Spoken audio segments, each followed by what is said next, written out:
السميع العليم من الشيطان اللعين الرجيم.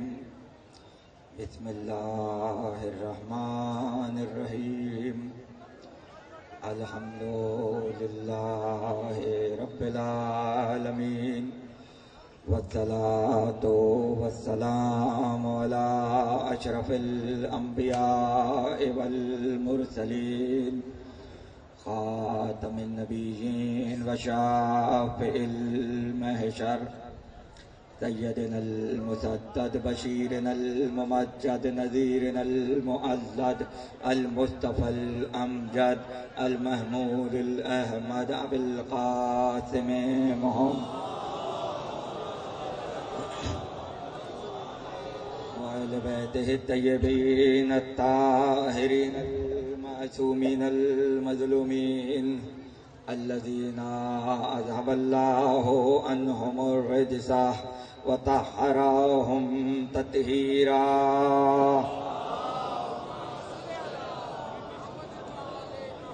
ولعنة الله على أعدائهم وغاصب حقوقهم ومنكر فضائلهم أجمعين.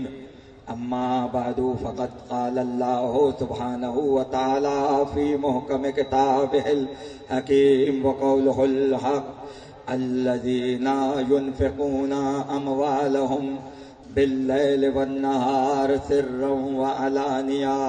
صلوات.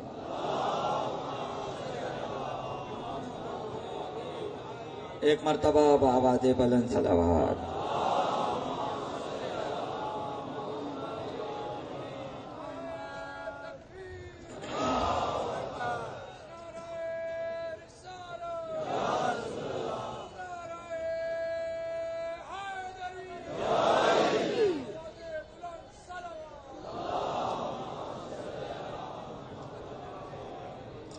چودہ سو صدیوں سے فرزند رسول حضرت امام حسین صلوات اللہ وسلام علیہ کا ذکر محبت کا ذکر رہا ہے، اور پوری دنیا میں جہاں جہاں مجالس ہوتی ہیں اس میں ہمیشہ محبت کا اور اتحاد کا درس دیا جاتا ہے.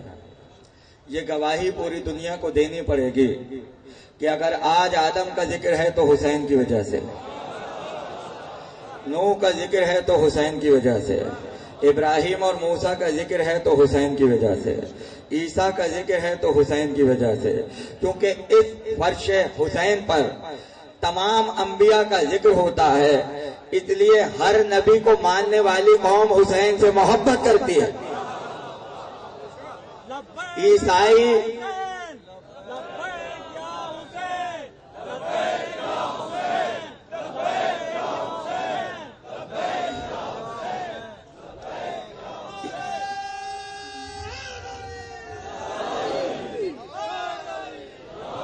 ہر نبی کا ذکر کرنے والی قوم، ہر نبی کو ماننے والی قوم حسین کو مانتی ہے.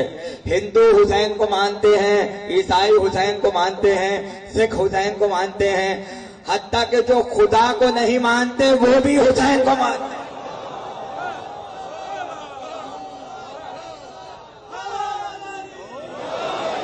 کائنات کا ہر شخص حسین کو مان رہا ہے. اگر کسی مسلمان کو ہماری بات پر یقین نہیں ہے تو ایک لمحے کے لیے عراق کا ویزا لے کر حسین کے روضے پر جائے اور جا کر دیکھے کون سے مذہب کا فرقہ ہے جو حسین کی زیارت کو کربلا نہ جاتا ہو.